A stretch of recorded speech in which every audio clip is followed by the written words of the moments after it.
क्योंकि मांगा तो उससे जाता है जिसको यह मालूम नहीं कि मुझे क्या चाहिए। तभी तो हम कह रहे हैं, हमको ये मां को मालूम नहीं बच्चे को भूख लगी है, तो कहता मां दे दे, तो मां देती। तो भगवान से यदि हम कुछ मांगते हैं तो क्या अपनी नजरों में हम ये बताना नहीं चाहते कि आपको मालूम नहीं है इसलिए हम मांग रहे हैं? जो सर्वांतर्यामी है, जो घटघट वासी है, जो कण-कण में वास करता है, क्या उसको मालूम नहीं है तुम्हें क्या चाहिए? विचार करो।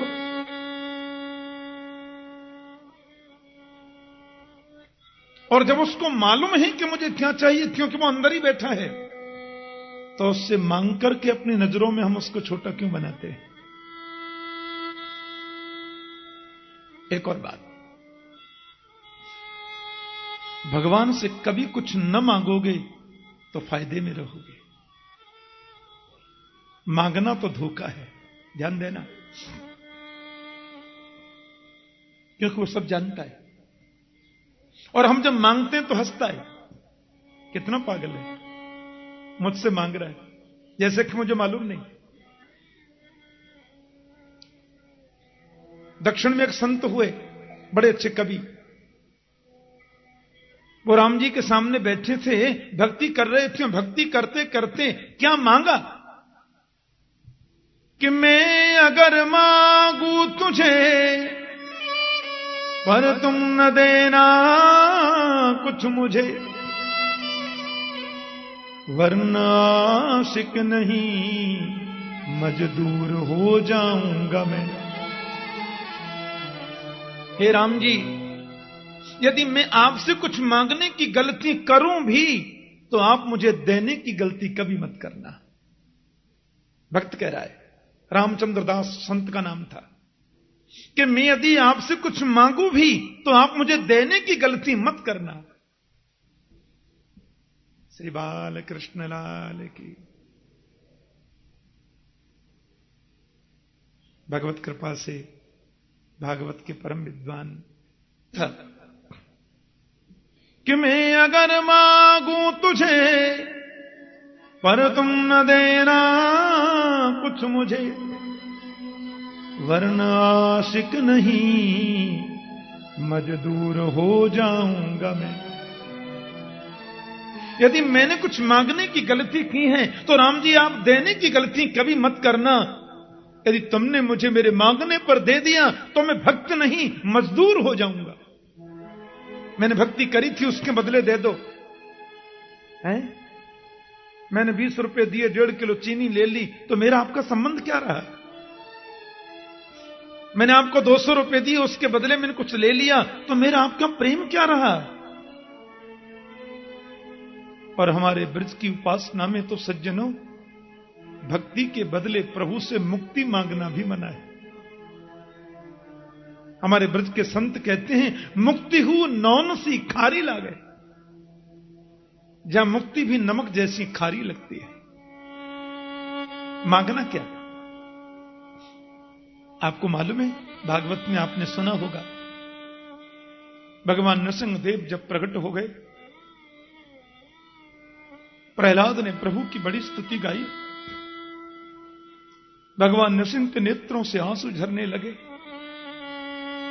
और प्रहलाद को गोद में लेकर के नृसिंहदेव ने कहा, प्रहलाद मांग बेटा, क्या चाहिए? तू जो मांगेगा सो ही मैं तुझे प्रदान करूंगा। मांग क्या चाहिए? प्रहलाद बोले, क्या मांगू? बोले, ब्रह्मा का पदवी मांगेगा तो मैं दे दूंगा। प्रभु ने कहा। ब्रह्मा जी वहीं खड़े थे। ब्रह्मा बोले, मैं तो गया काम से। प्रभु ने कहा, तू चाहे कि मुझे इंद्र बनना है तो देवताओं का सम्राट इंद्र तुझे बना दूंगा, मांग। इंद्र बोले, मेरे सिंहासन का बोल्ट तो वैसे ही ढीला है, कोई जरा भी तपस्या करे तो मेरा सिंहासन पहले हिल जाता है। हम लोग सुनते हैं ना कथा में, उसने ऐसी तपस्या करी कि इंद्र का सिंहासन हिल गया, ऐसी कहानियों में सुनते हैं ना। इंद्र बोले, मेरा सिंहासन तो जरा सी बात में हिल जाता है, ले ले भैया, तू ही ले लेना, और भगवान दे देंगे, कौन बड़ी बात है। भगवान ने कहा, ब्रह्मा बनना चाहेगा तो बना देंगे, इंद्र बनना चाहेगा तो बना देंगे, जो पदवी तुझे चाहिए मांग। प्रहलाद बोले क्या मांगू? प्रभु ने कहा बिना संकोच के मांग ले पुत्र, वही दूंगा। देवता थर थर कांपने, किसकी गद्दी खतरे में पड़े कुछ मालूम नहीं। भगवान सुप्रीम पावर किसी को ब्रह्मा से कहें सुनो आप हट जाइए, आपसे प्रहलाद बनेगा ब्रह्मा। 1 मिनट ही तो लगता है। वो जिसको चाहे ब्रह्मा बना दे, जिसको चाहे चेंटी बना दे, उसके लिए कोई बड़ी बात नहीं है। वो सुप्रीम पावर, प्रहलाद सामने खड़ा है, भगवान कहते मांग ले, और संकोच नहीं करना, और मेरे सामने डरना भी नहीं किसी से। बोल क्या चाहिए? स्वर्ग चाहिए, वैकुंठ चाहिए, मुक्ति चाहिए, वैभव चाहिए, त्रिलोकी का साम्राज्य चाहिए, ब्रह्मांड का मालिक बनना है, ब्रह्मा की पदवी चाहिए, जो चाहिए मांग। प्रहलाद की आंखों में आंसू आ गए। भगवान बोले मांगना बेटा। प्रहलाद बोला जो मांगूंगा सो दोगे? प्रभु ने कहा देंगे। प्रहलाद ने कहा तो 3 वचन भर दो लाओ। गोविंद ने कहा विश्वास नहीं होता? विश्वास है तभी तो कह रहा हूं। प्रभु ने कहा जो मांगेगा सो देंगे देंगे देंगे। ब्रह्मा बोले अब कन्फर्म और हो गया। सब देवता एक दूसरे को देख रहे हैं, किसकी गद्दी खतरे में होगी मालूम नहीं। प्रभु ने कहा बोल क्या चाहिए? मेरे प्रहलाद ने कमाल का वरदान मांगा प्रभु से। प्रहलाद बोले देना है तो बस यही वर दे दो प्रभु कि यदि राशि समय कामां वरांस्त्वां वरदर्शभ कामानां हृदय संरोहम भवतस्तु व्रणे वरम। प्रहलाद बोले देना है केशव तो केवल एक ही वर दे दो कि मेरे जीवन पर्यंत मेरे मन में आपसे कभी कुछ मांगने की इच्छा ही पैदा नहीं हो, केवल यही वर दे दो। कामानाम हृदय संलोहम भवतस्तु व्रणे वरम।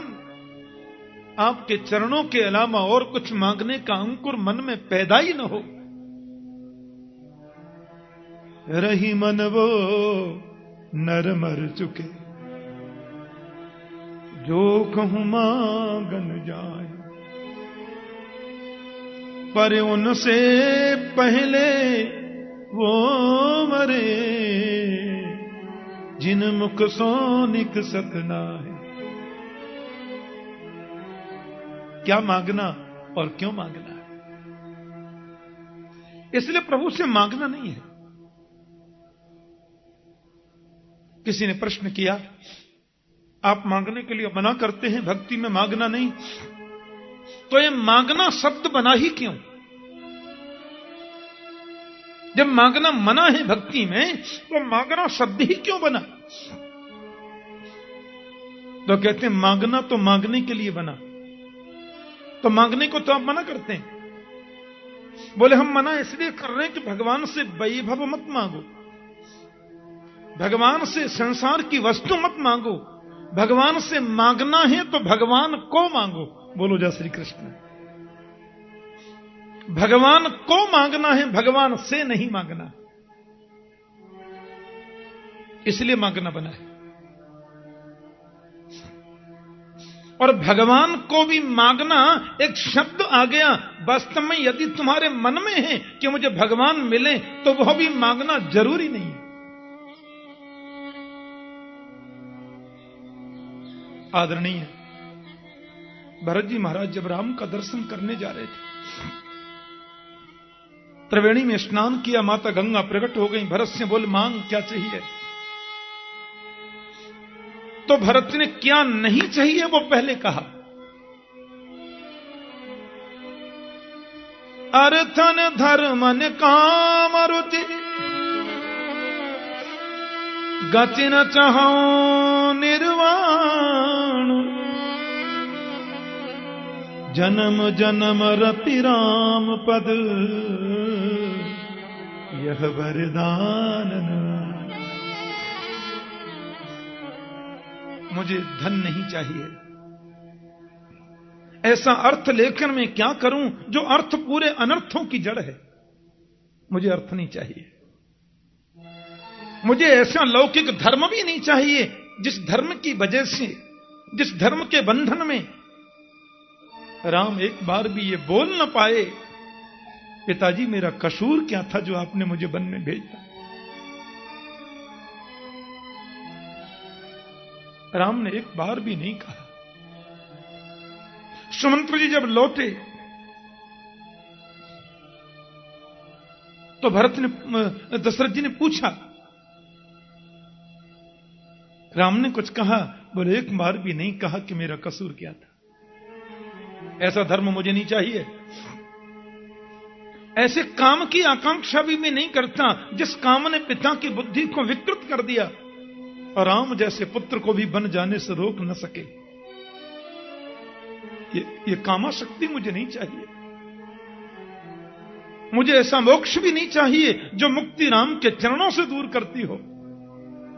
तो क्या चाहिए? बोले जन्म जन्म रति राम पद। जन्म जन्मांतर तक राम के चरणों की रति मुझे, जन्म जन्मांतर तक राम के चरणों की प्राप्ति मुझे हो। मुझे तो मेरे राम से मिला दो बस। प्रभु से भी मांगना है तो प्रभु को मांगो, राम से मांगना है तो राम को मांगो। दुनिया क्या मांगना है? दुनिया के वैभव को क्यों और किस लिए मांगना है? इसलिए आदरणीय सूत जी महाराज कहते हैं, यह जीवन का परम धर्म है अधोक्षज कृष्ण के चरणों में रति का होना। और वो रति अहितु क्यों होनी चाहिए? निष्काम होनी चाहिए, तो ही सर्वोत्तम है, तो ही उसका फल है। एक और बात कि वासुदेवे भगवती भक्ति योग प्रयोजित जनयत्या सुवैराग्यम ज्ञानम च तदहैतुकम। यहां बड़ी सुंदर बात कह रहे हैं सूत जी महाराज कि भक्ति है पत्नी और भगवान है पति। परमात्मा रूपी पति को भक्ति रूपी पत्नी यदि हम समर्पित करेंगे तो दो पुत्र होंगे, ज्ञान और वैराग्य। जनयत्यासु वैराग्यम ज्ञानम च तदहैतुकम। ज्ञान और वैराग्य दो अद्भुत पुत्रों की प्राप्ति हो जाएगी। हमारे जीवन में वो प्रस्फुटित होंगे। भक्तिरुत्पद्यते पुंसाम शोक मोह भयापहा। इसलिए गोविंद के चरणों में भक्ति प्रदान करो और वो बिल्कुल निष्काम होनी चाहिए। ध्यान से सुनना।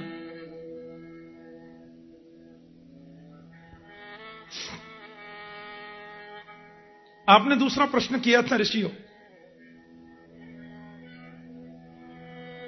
किसको पूजें और किसको छोड़ें। उसमें निवेदन मेरा इतना ही था कि निंदा कभी किसी की मत करो, पर निष्ठा हमेशा एक में रखो। निंदा किसी की नहीं, निष्ठा एक में। एक है साधे सब सधे, सब साधे सब जाए। हम कृष्ण के भक्त हैं, राम की निंदा नहीं, क्योंकि राम कृष्ण नाम दो हैं, चीज तो एक है। राम कृष्ण दो एक हैं, अंतर नहीं निमेश। इनके नयन गंभीर हैं, उनके चपल विशेष। इनके नेत्रों में गांभीर्य है, उनके नेत्रों में चपलता है दोनों एक। अब हम तो कृष्ण के भक्त हैं, तो क्या हम वैष्णो देवी नहीं जाएं? जरूर जाएंगे। हाँ, हमारे यहां का बहुत बड़ा तीर्थ है, वैष्णो माता का दर्शन करने जाओ। जय माता जी, जय माता जी सब कहते चलो। और माता वैष्णो के दरबार में जब जाएं, वैष्णो के दरबार में प्रणाम किया तो हल्के से बोल दो, माता बड़ा आलसी हो गया हूं, पहले 200 माला करता था कन्हैया के नाम की, अभी 20 रह गई है।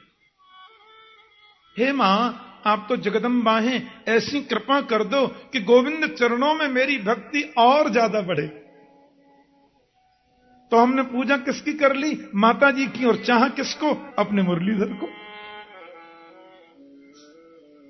अनन्य भक्ति का मतलब यह बिल्कुल नहीं है कि हम एक की निष्ठा करें और दूसरे की निंदा। नहीं नहीं नहीं नहीं। गीता में कृष्ण कहते हैं, अनन्याश्चिन्तयन्तो माम ये जनाः पर्युपासते तेषां नित्याभियुक्तानां योगक्षेमं वहाम्यहम्।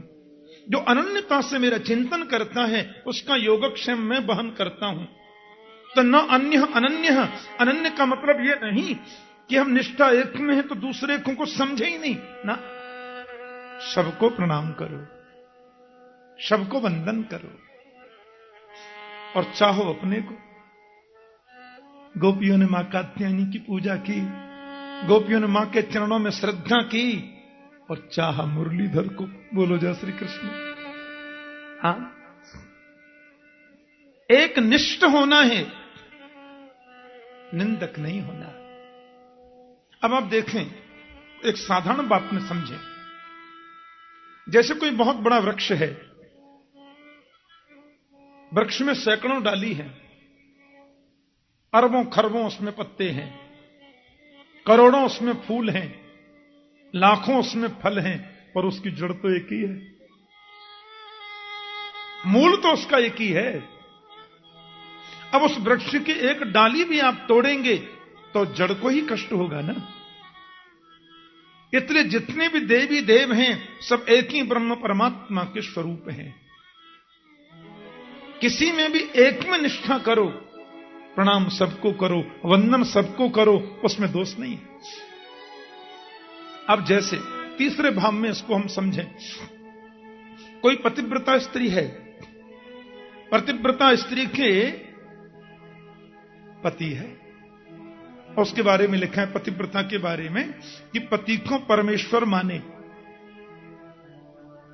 पति की पूजा करे, निष्ठा से उसकी सेवा करे, वही पतिव्रता कहलाती है ना।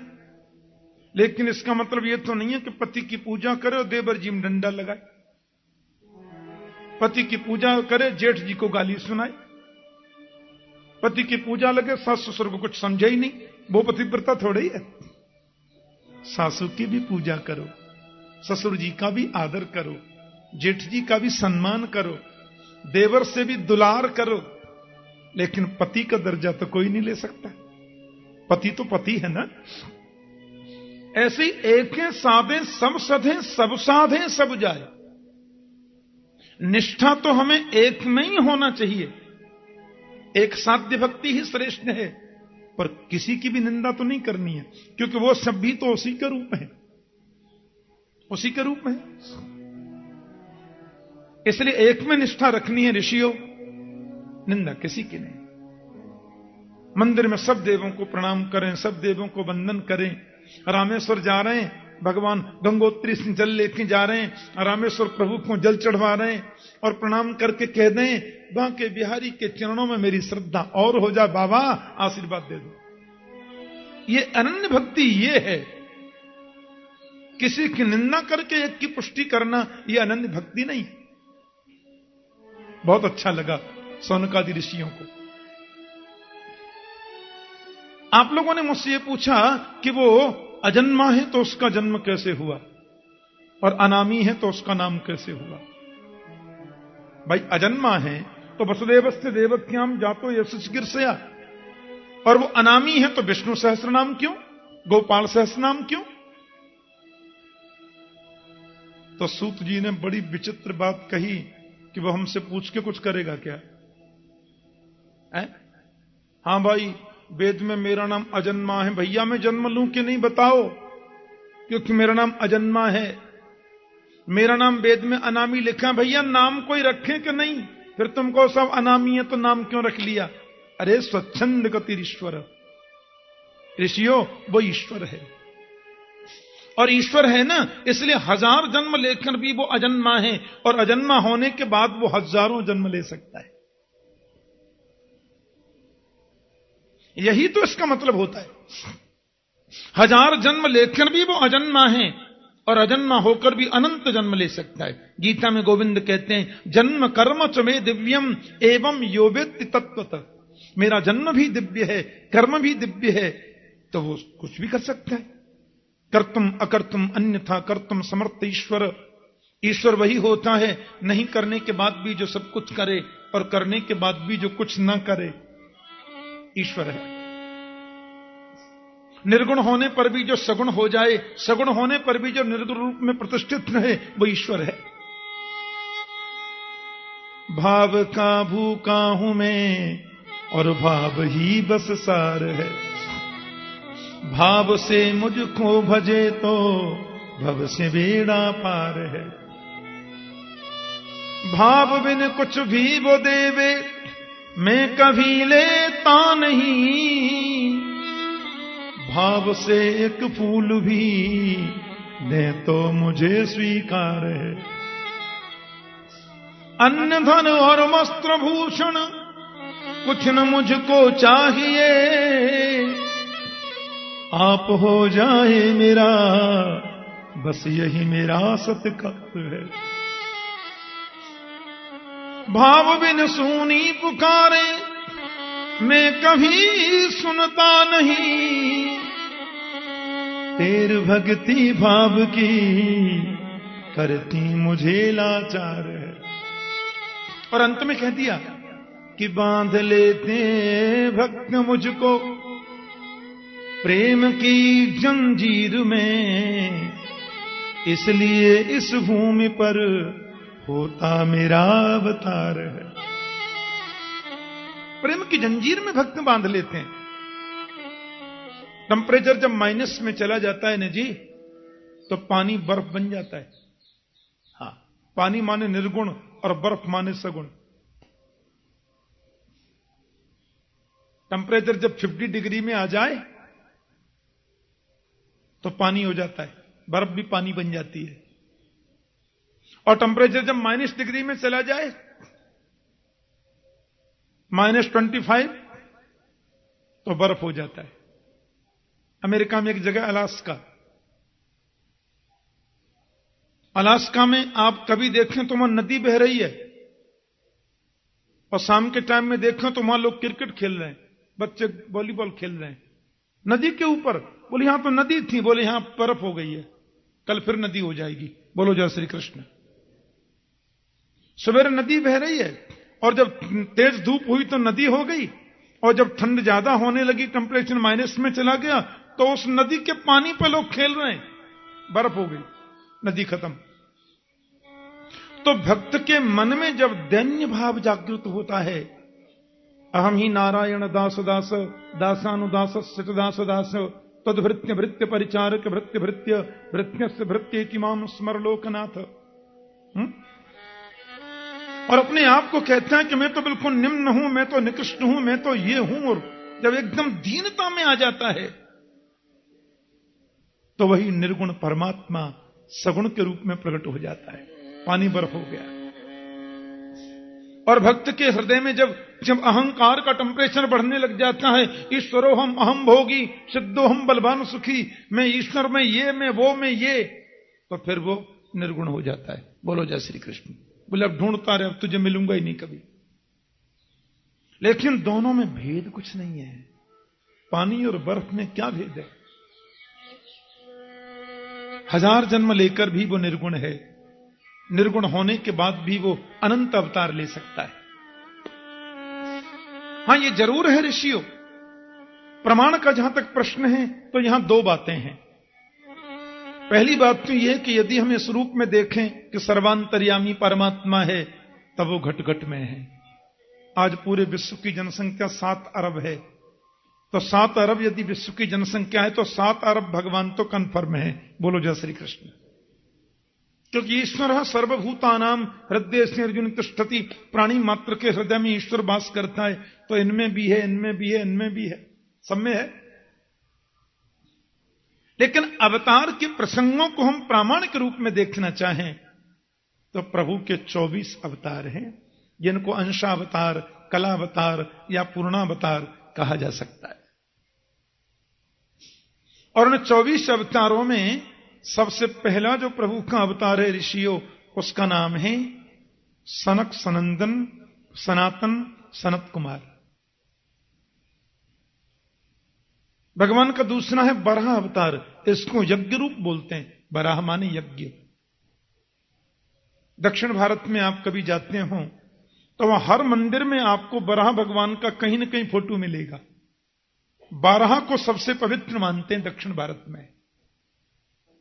प्राचीन हिंदू मंदिरों में आप देखें तो खम्मे पर आपको बराह भगवान का चित्र हर मंदिर में मिलेगा, यज्ञ रूप। यज्ञ माने पवित्र। भगवान का तीसरा है नारद जी का अवतार, इसको हम आवेश अवतार बोलते हैं। ये भगवान के अवतार नहीं, पर भगवान का आवेश इनको आता है, इसलिए इसको हम लोग आवेश अवतार कहते हैं। भगवान का चौथा है नर और नारायण का अवतार। ध्यान से सुनना, जो बद्रीनाथ में तपस्या में लीन रहते हैं। पांचवा है श्री कपिल देव जी का अवतार, शंख शास्त्र के उद्गाता।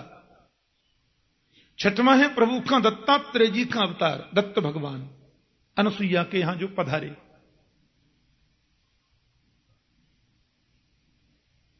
सातवां है यज्ञ का अवतार, आकुति के घर जो जन्म लेकर के आए, स्वयंभू मनु की बेटी आकुति, उनके पुत्र भगवान यज्ञ बने। आठवां भगवान का अवतार है ऋषभ देव जी का अवतार। ऋषभ माने श्रेष्ठ, हमारे जैन भाई जिनको प्रथम तीर्थंकर मानते हैं। नौवां है प्रभु का पृथु अवतार और 10वां है मत्स्य अवतार। यदि हम 24 अवतारों की चर्चा करते हैं तो मत्स्य अवतार 10वें नंबर पे आता है, और जब हम 10 अवतारों की चर्चा करते हैं तो मत्स्य अवतार पहले नंबर पे आ जाता है। 11वां है कच्छप अवतार तो 12वां धन्वंतरी अवतार, 13वां मोहिनी अवतार तो 14वां नृसिंह अवतार, और 15वां है मेरे प्रभु का वामन अवतार तो 16वां परशुराम जी का अवतार। ऋषियों 17वां है भगवान का वेदव्यास मुनि का अवतार, श्री कृष्ण द्वैपायन महर्षि वेदव्यास, और 18वां अवतार है मेरे श्री राम जी का अवतार, रामावतार प्रभु का। 19वां शेष बलराम का अवतार और 20वां श्री कृष्ण का अवतार। बोले बाल कृष्ण लाल की। 21वां हरि अवतार, 22वां हंस अवतार, 23वां बुद्ध अवतार, 24वां होगा कल की अवतार। एते चांस कला पुंस कृष्णस्तु भगवान स्वयं इंद्रारिव्याकुलम लोके मृडयंती युगे युगे। कहते हैं भगवान के जो 24 अवतार हैं ना, उनमें सर्वश्रेष्ठ तो ये 2 ही अवतार हैं, रामावतार और श्री कृष्णावतार। ये श्रेष्ठ अवतार है, परिपूर्णतम अवतार है। वैसे कुछ भक्तों का यह अभिमत है कि नहीं, नंबर 1 पे तो कृष्ण ही आते हैं, वो 16 कला पूर्ण है, राम जी 12 कला पूर्ण है। ये पूर्ण सत्य नहीं है। रामकृष्ण दोनों ही 16 कला पूर्ण है। मर्यादा पुरुषोत्तम होने के नाते परात्पर श्री राम ने 4 कलाओं को प्रकट ही न होने दिया मर्यादा की वजह से। लेकिन राम भी पूर्ण 16 कला परिपूर्ण ब्रह्म है, क्योंकि राम यदि 16 कला पूर्ण न होते तो राम का नाम रामचंद्र कभी नहीं होता। चंद्र नाम इसलिए है कि वह भी परिपूर्ण है? कोई अंतर नहीं है। वो मर्यादा पुरुषोत्तम, ये लीला पुरुषोत्तम। और हमारा कलि संतरणोपनिषद में तो ऐसा वर्णन मिलता है।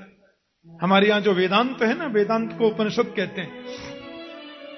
उन उपनिषदों में एक उपनिषद है कलि संतरणोपनिषद। तो कलि संतरणोपनिषद में ऐसा व्याख्यान मिलता है कि देवता लोग ब्रह्मा जी के पास में गए और ब्रह्मा से बोले, क्यों जी, कलयुग में बहुत जल्दी मुक्ति का उपाय क्या है?